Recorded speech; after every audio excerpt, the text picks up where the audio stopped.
Do lidhem dhe me avokatin e të katërve tani, Islamin po me të mbaruar hoxha. I cili është njeriu kompetent që vendos nëse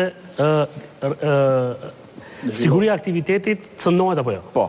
Fakti që ai nuk ka ardhur, pra vjen sot, do të thotë që situata për ta është normale, nuk është situatë jo normale. Dhe jo më kote pyeta nga cili shtet vjen. Se zakonisht kur Shqipëria ka pasur probleme për çështje sigurie, oficerët e sigurisë që ka dërguar UEFA ka qenë nga Izraeli, sepse ata janë shumë strikt. Po këtu luan Izraeli dhe janë shumë skrupulozë. Të radhë, jo më kote pyeta, kanë sjell një oficer nga Gjermania, por fakti që ai ende nuk ka ardhur, oficeri i sigurisë. Skrupulozë janë dhe gjermanët për çështje. Absolutisht po. Dhe fakti që nuk ka ardhur tregon që niveli i alertit nuk është aq i madh sa zhurma që po bëhet. Si shpjegohet kushtet e sigurisë Izraelit? Së dyti, edhe unë vetë kam dalë para 2 ditësh në lidhje me të dhënat që kemi pasur paraprakisht, por do të konfirmoj që deri në këto momente në asnjë institucion të shtetit shqiptar, institucione legale, nuk ka dokumenta që shërbimet sekrete izraelite kanë sjell informacion. Zakonisht, kur veprojnë shërbimet, sidomos Mossadi, nuk ka gjurmë. Zhurma merret dhe shumë mbrapa, pasi Mossadi ka vepruar. Dhe zyrtarisht, Mossadi nuk ja çon prokurorisë as policisë, ja çon homologëve tyre dhe pastaj konvertohet dhe kalon shërbime policore. S'ka rëndësi. Shërbime policore. Izraelite. Edhe për shkak sepse Izraelite, sepse shërbimi inteligent i ushtrisë. Sepse ne jemi vend antar i NATO-s, kështu që kemi akses. Dhe prandaj edhe shërbimi i ushtrisë i Republikës së Shqipërisë, kemi akses, pra si vend antar i NATO, si vend që kemi trupa në vendet konfliktit, kemi akses dhe për informacionin kur cënohet hapësira që ne kontrollojmë. Atëherë çka ka ndodhur? Shërbimet izraelite nuk çojnë informacion në këtë formë, së pari, së dyti. Në dosjen e prokurorisë, edhe në operacionin për celulin Al-Qaedas në 98 deri në 2001, nuk ka patur asnjë provë në dosjet e prokurorisë që informacioni ka ardhur nga shërbimet sekrete, edhe pse u folti atëherë që erdhi nga shërbimet sekrete. Sepse ai informacion nuk është një provë juridike që mund të paraqitet në një gjykatë. Informacioni që vjen nga shërbimet sekrete, jo, është indikacion për të shkuar. Nuk paraqitet sepse nuk vlen. Shërbimet sekrete nuk funksionojnë me letra. Si provë. Shërbimi sekret shqiptar nuk funksionon si provë, për informacione. Konkretisht, për arrestimin e të katërt. Dhe prandaj pyeta dhe flamurin që parë në lidhje me akuzat. Edhe në operacionin e 98-2001 që thash pak më parë, akuzat për raste të tilla nuk kanë qenë direkt për akte terroriste, por kanë qenë mundoheshin, pra policia jonë dhe shërbimi jonë antiterrorit, mundohej të gjente ndonjë armbajtje pa leje ose dokumenta të falsifikuara. Ndryshuar kodi penal. Kështu i ke gjithë raste, sepse nuk arrin dot ta provosh edhe këtë akuzën që është bërë, pra organizimi akti terrorist i mbetur tentativë. Që vjen nga shërbimet tua, por që nuk e vërteton dot. Nuk e vërteton dot. Por nga informacioni që ka marr sot, më rezulton që celula ose grupi i identifikuar në Shkodër, ka bërë disa takime me persona të cilët janë ndaluar në Kosovë, janë takuar disa herë në rrethinat të Shkodrës, jo në qytet, pra në rrethinat të Shkodrës, dhe madje është një informacion që besoj disa muaj më parë, po një vit më parë, aty kanë ardhur dhe shtetas me origjinë shqiptare, dhe bosnjake, madje janë identifikuar makina luksoze. Pra, ndryshe nga ata që janë në Shqipëri. Utove zhe, makina luksoze, bosnjak. Kanë hyrë në. Thotë që s'kanë në gjurmë, ato që bime me sekrete, dhe tani po ne e gjurëmët. Tano, ne e gjurëmët, se s'po kuptojmë.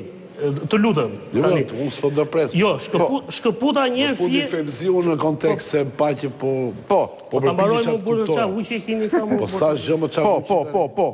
Tani, ndava së pari, thash, informacionin e medias shqiptare që ka hyrë Mossadi, sepse është nuk është, Mossadi merret vesh kur bëhet në një libër mas një viti që ka hyrë Mossadi, e parë, s'ka lidhje fare. Së dyti, informacioni që po t'i japon është informacion policor, informacion që vjen nga shërbimi antiterrorit, i cili ka vite që e mban në vëzhgim atë grupin e personave atje, dhe një grup personash të tjerë të cilët nuk është ndërhyrë akoma, por mund të ndërhyjë në një moment tjetër. Ashtu siç është udhëzuar dhe mbajnë në vëzhgim çdo shtetas shqiptar që ka qenë në Siri dhe është kthyer, qoftë kur është kthyer vullnetarisht. E mbajnë në vëzhgim për të pi kafe, se s'kan kuptuar si gjë, ja ta them unë.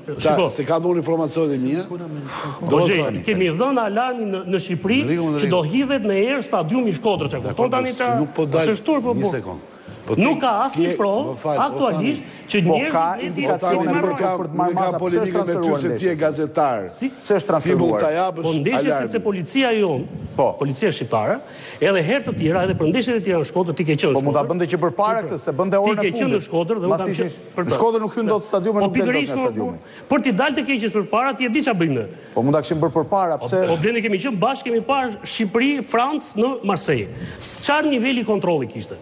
2 veta na kontrollon. Jo, 2 veta na kontrollon. Pse? Sepse nuk paralalohet një akt terrorist me policë me Kalashnikov në dorë. Po paralalohet me informacion. Dhe në zhurmë, në bujë. Edhe në rastin konkret. Ne kemi kryuar, a diti sot që Tirana është bllokuar sepse po vjen autobusi i kombëtarëve izraelite. Ndërkohë, Veza i tha kanë shkuar 3 autobus bosh. Po për dëgjoj pra. Derisa ka ardhur i vërtetë. Këtu nga Rinasi 2 autobusa bosh, ndërkohë futbollistë kanë ardhur me furgona. Ndërkohë vjet deri. Si, autobusët kanë ardhur bosh, futbollistët janë shkuar me furgona. Autobusët janë shoqëruar nga forcat e rrethë, si, për efekt sigurie dhe për të kamufluar siç duket lëvizjen. 2 autobusa nga Rinasi kanë udhëtuar bosh, të shoqëruar nga policia, ndërkohë futbollistët kanë qenë me furgona të vegjël nga Rinasi në Tiranë. Po mirë, ka ardhur kontarja e Izraelit tu. E di mundësisht që të ndodhë një ngjarje më mirë të ketë egzagerime se sa të ndodhi gjë. Po, ja ta mbaroj Hoxha. Ka ardhur kontarja e Serbisë, e Izraelit, e 21 vjeçarëve. Unë kam qenë stadium dhe kam parë ndeshjen.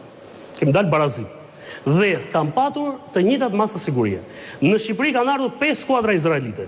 Pra 5 klube izraelit. Në të gjitha rastet, ata kanë një sistem sigurie rigoroz dhe nuk e kanë nga shërbimi sekret. Përse shoqërohen nga forca? Nga Olimpiada e Muniut. Kurse Shqipëria u vënde në vëmendje këtë radhë që u krya kohëfus për të vetëm shkak, sepse ardha e Izraelit në Shqipëri, pra është edhe aq më tepër që luan për eliminatorë e kampionatit botror, mendohet që tërheq vëmendjen e mediave botrore, së pari, dhe së dyti fakti që personat që janë kapur në territorin e Shqipërisë nuk akuzojnë direkt. Po që bëni këta boshnjak, persona tjerë që takojnë? Është herë e parë që kanë ardhur në Shqipëri dhe kanë bërë. Janë njerëz të cilët kanë qenë bashkë në disa konflikte. Në Afganistan, në Irak. Shtonë në Afganistan shqiptar? Po kanë qenë, kanë luftuar në Afganistan. Po kanë luftuar, shqiptar. Po shqiptar. Me forcat tona apo? Po jo, kanë qenë me